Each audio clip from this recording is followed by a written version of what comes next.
사건의 팩트 체크와 범죄 심리까지 알아봅니다. 사건 개장 시간이죠. 이 시간 함께해 주시는 두 분 나오셨어요. 충북대 사회학과 배상원 교수님 그리고 내일신문 김영선 기자 함께합니다. 어서 오세요. 안녕하세요. 네.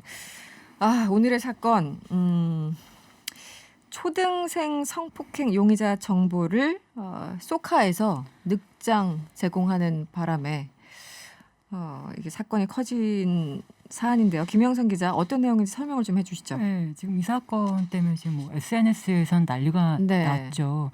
이 사건이 벌어진 거는 지난 6일입니다. 토요일인데 이날 오전 11시쯤에 초등학교 6학년 여학생이 실종됐다는 경찰 신고가 들어왔고 이 확인해 보니까 이 아이가 오픈 채팅방에서 만난 30대 남성의 차를 타고 경기도 지역까지 간 사실이 확인이 됐어요. 이 아이가 살던 건 충남 지역인데요. 충남에서 경기도까지.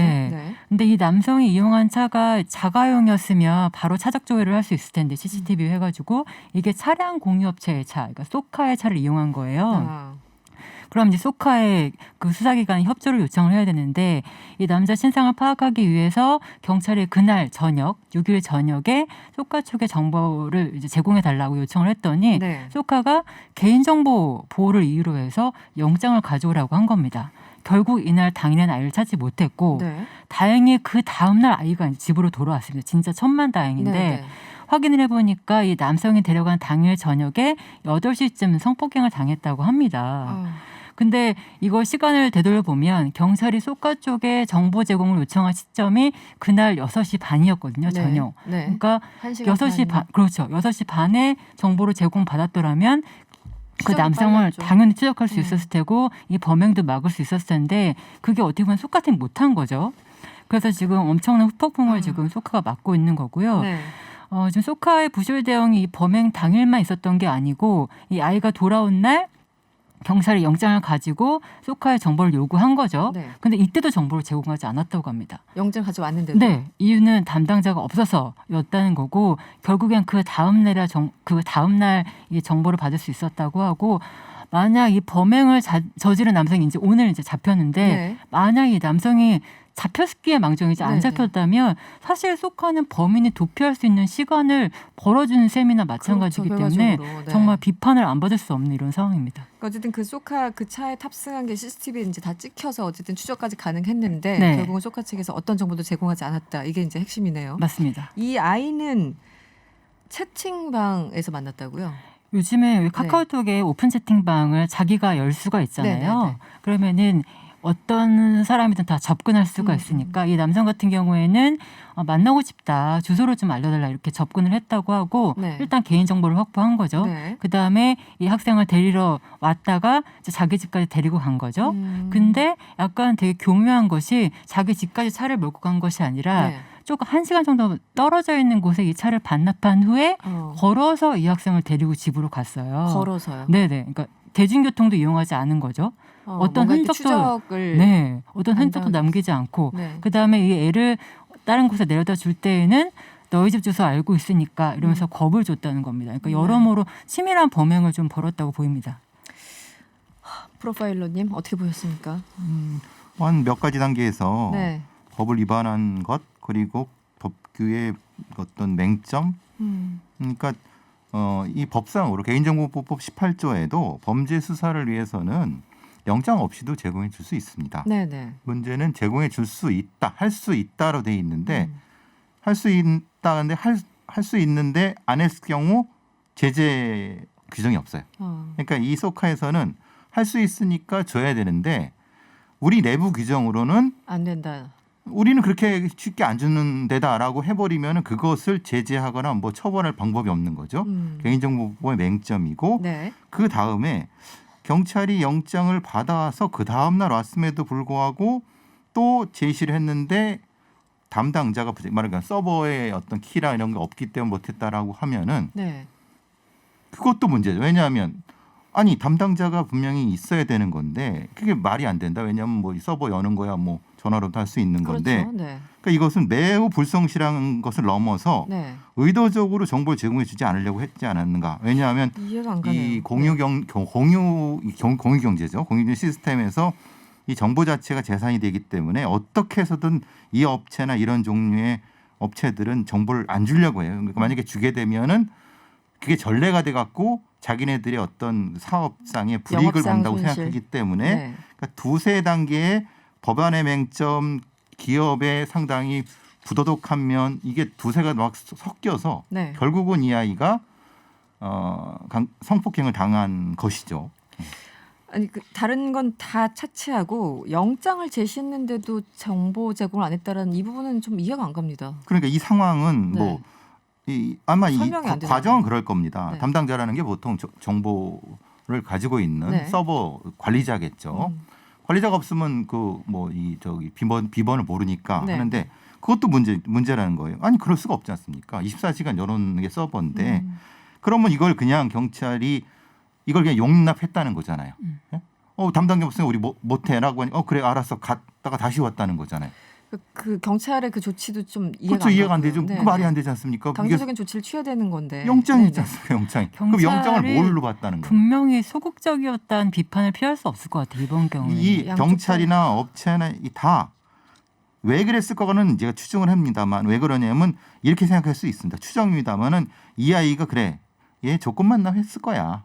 그지? 성매매 했을 거야. 라는 그냥 막연한 추측으로 사건을 접근했다고 하면 이렇게 갈 수도 있는 겁니다. 안이하게 대처할 수밖에 안이하게 없다. 매우 안이하게. 그리고 이게 처음에 30대 뭐 이렇게 하지만 실제로 이 접근한 범인 같은 경우는 나이를 속이고 접근했겠죠. 당연히. 그러니까 이 초등학생 아이도 또래인 줄 알고 뭐 이렇게 했을 가능성이 그러니까 완전히 사건을 제로 베이스에서 접근했어야 되는데 뭔가 선입견을 가지고 접근했기 때문에 아니하고 이렇게 몇 가지가 되는 거죠. 선입견을 갖고 있더라도 이게 성인 여성이 아니라 13살이라는 거 이제 인지하고 경찰이 갔을 거잖아요. 그게 어떤 선입견 분명히 있었다고 하더라도 아니었겠지만 역선입견이죠.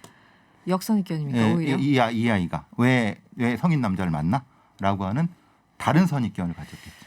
교수님의 지적이 약간 이해가 되는 부분은 네. 이 아동이 결국 이제 그 다음 날 돌아왔잖아요. 네네. 다행히 네네. 돌아왔습니다. 다행히 돌아왔는데 네. 돌아와서 이 부모가 이 아동의 핸드폰을 경찰들에게 넘겨준 거예요. 지금 뭐 그 용의자 정보도 지금 네네. 안 되고 있고 하니까. 근데 이걸 포렌식을 그냥 바로 제가 보기에는 사실 13세 아동 성폭행이기 때문에 바로 즉시 포렌식을 해도 지금 모자랄 판에 네네. 이게 한 9시간, 10시간 이후에 경찰에서 다시 연락이 왔다는 겁니다. 이게 지금 부모가 이게 아동 핸드폰 같은 경우에는 부모가 좀 허락을 해줘야 접근 가능한 그렇죠. 그런 비번 같은 거 있잖아요. 네네. 그게 안 된다라고 하는 게 9시간, 10시간 뒤에 이게 전화가 왔다고 한다면 그러면 그동안 뭐 했지? 안 한 거죠. 라는 생각을 할 수밖에 그러니까요. 없는 거죠. 수사를 안 한 거죠. 그러니까 핸드폰을 가져갔으면 열어갖고 확인만 해도 거기 집값이라는 이런 걸 값을 금방 찾기만 해도 금방 되는데 이 사건 자체에 대한 선입견을 가지고 있기 때문에 애초에 사건 순위가 뒤로 확 밀린 겁니다. 그러니까 양쪽 다 담당이 너무 심각하게 잘못을 했네요. 경찰도 그렇고. 잘못한 겁니다. 네. 문제는 근데 잘못했다 하더라도 네. 처벌할 규정이 없습니다. 이것이 명백하게 법적 위반이 아니라는. 그러니까 중간에 비어 있는 거라는 거예요. 그런데 비어 있는 게 맞습니까? 예를 들어 지금 소카 같은 경우는 영장 있는데도 불구하고 제공 안 했기 때문에 처벌할 수 있는 규정이 있는 거 아닌가요? 영장 이전 상황은 뭐 될 수 있다라는 조항 때문에 그렇다 치더라도 영장 이후에 정보 제공을 안 한 거는 그럼 경찰이 요구를 했어야죠. 당신들 영장 있는데 안 했으면 강제 조치하겠습니다라고 했어야 되는 건데 경찰이 그냥 가버렸으니까. 그러면 거기에 뭔가가 이유가 있어야 되는 거예요. 굳이 적용한다고 한다면 공무집행방해 그렇죠. 뭐 이 정도지만 그렇죠. 사실은 공무집행방해는 굉장히 크게. 약하잖아요. 예. 그걸 알고 알겠습니다. 소카가 네. 그렇게 행동했다면 더 악의적이죠. 양쪽 다 일단 이 이제 용의자 어떻게 잡혔어요? 네, 잡혔고. 오늘 잡혔습니다. 예. 아까 김영선 기자가 브리핑을 한 것처럼 이제 공유 차량을 이용하고 어디가 또 파킹을 시켜놓고 또 걸어가고 이 모든 것들이 굉장히 좀 치밀하다는 그 인상을 주는데 교수님은 어떻게 보십니까? 계획적이고 네. 전력이 분명히 있을 것이다. 이건 이거 첫 범죄가 아닐 것이다. 아. 그리고 이것은 다른 범죄의 전조. 예를 네. 들면 성착취 범죄의 시작을 하기 위해서 이렇게 확보된 어린아이들의 명단을 통해서 다른 어떤 제2의 제3의 범죄를 하려고 하는 왜냐하면 이렇게 얘기한 거예요. 너희 집 주소를 알고 있다. 내가 언제든지 너한테 연락할 것이다. 라고 하니까 그 다음 범죄를 예비한다고 볼 수 있는 거죠. 이거는 그러니까 아동 성착취 범죄 중에서도 중급 이상의 범죄인 거고 다른 범죄를 찾아야 되는 겁니다. 경찰에서는 그걸 찾아야 되는데 지금 이 상태는 그냥 아이가 성인 남자랑 만나서 이렇게 보면 안 된다는 거예요. 네. 범죄 자체가 굉장히 위중한 건데 네. 그렇게 볼 수도 있다는 거예요. 지금 이 이제 오픈 채팅방을 통해서 만났고 이제 여러 가지 뭐 얘기를 하고 오랜 기간 동안 또 커뮤니케이션을 했는지 아닌지는 알 수 없습니다만 이게 일종의 그루밍 성범죄와 관련이 있는 건 아닌가? 다 관련이 될 수 있죠. 네, 이게 그냥 한 번 만나서 바로 만나진 않을 거잖아요. 그렇죠. 네. 그러면 보통은 이제 여러 자신의 신분을 숨기고 여러 방식으로 채팅을 시도하죠. 나이를 속이기 때문에 그래서 만만하거나 아니면 범죄의 피해가 될 만한 선택해서 접근했을 가능성 다 고려를 해야 됩니다. 아직 안 나왔습니까? 어느 정도 커뮤니케이션을 했는지 그 이 기간에? 아이와 남성이 얼마나 오랫동안 대화를 했다든지 그 전에도 어떤 그루밍 과정이 있었는지는 아직 수사 과정에서 밝혀져야 할 부분이라고 생각이 되고요. 근데 그거 말고라도 제가 좀 꼭 말씀을 드리고 싶은 게 이럴 때 필요한 게 사실은 위장 수사거든요. 네. 그러니까 아동 청소년을 대상으로 한 어른들의 성범죄가 대부분 온라인, 시작이 온라인인데 이 온라인 세상이 정말 무법천지잖아요. 근데 이 아동이 예를 들어서 나 애들이 보통 이렇게 쓰고 13여 이런 식으로 쓰거든요. 아, 그런 예, 식으로. 13살 네. 여성이다. 네. 그리고 10대 여성이라는 이것만 제목에 넣어서 오픈 채팅방에 이름만 하나, 채팅방 하나만 만들어도 네. 진짜 수없는 어른들이 그렇죠. 말을 건다는 겁니다. 근데 지금은 그것도 당연히 그루밍 처벌법안이 없기 때문에 아예 되지도 않거니와 사벌이 여기에 경찰이 아동 청소년으로 위장하고 이 채팅방을 열었을 수도 있다라는 어떤 그런 경각심이 사실 있으면 이런 일이 많이 없어질 텐데 지금 그것도 지금 안 되고 있는 상황이죠. 예, 그러니까 어떤 위장적인 형태의 주민등록번호라든가 그걸 가지고 가상의 어떤 수사관이 만들어서 그런 방식으로 일종의 위장 함정 수사 같은 것이 가능하도록 법제도가 있어야 되는 거고요. 근데 그것이 없는 상태에서는 이 수사관이 자신을 노출하고 수사를 해야 되니까 당연히 도망가죠. 그렇죠. 어렵죠. 네. 그 상황에선 특별한 조치가 필요한 부분이 또 있고 또 하나 여기선 뭐 잠깐 말씀드리면 영장 자체에 대한 부분도 있습니다. 어떤 거죠? 왜냐하면 외국에 보시면 아시겠지만 디지털 영장이라는 게 있습니다. 네. 아. 종이 영장이 아니라. 네네네. 그러니까 발급이 대단히 쉬워요. 신속하게. 네, 신속한데 대신에 엄격하죠. 어. 우리는 그냥 종이로 가지고 검사한테 갔다 판사한테 한다면 이 급한 이 상황에서 정말 1분 1초가 급한데 왔다 갔다 하느라고 몇 시간 동안 뺏기는 그 그렇죠. 자체가 아동이 실종됐을 경우만 특별하게라도 디지털 영장이 가능하도록 하는 것도 사실은 제도적으로 검토가 돼야 되는데 이건 깜깜무소식이죠. 우리나라에서는 아직 검토도 안 하고 있습니까? 그냥 연구 과제로는 논문이 몇 개 나왔지만 연구 과제요? 예. 아, 한가한 얘기하고 있다 이런 생각이 들고 어쨌든 지금 피해 아동의 부모님 가장 참담한 상황일 텐데 지금 소카 측과 통화 내용이 공개됐다고 하는데 어떤 내용입니까? 들어보신 분들 다 아마 눈물 나셨을 것 같은데 네. 아이가 실종된 날에 아이 어머니가 소카 측하고 통화한 내용이 공개가 됐어요. 근데 이 어머니가 진짜 애원을 합니다. 만약 진짜 내 자식이 시체로 발견돼도 뭐 영장 없어서 안 알려준 거다는 식으로 그렇게 말할 거냐.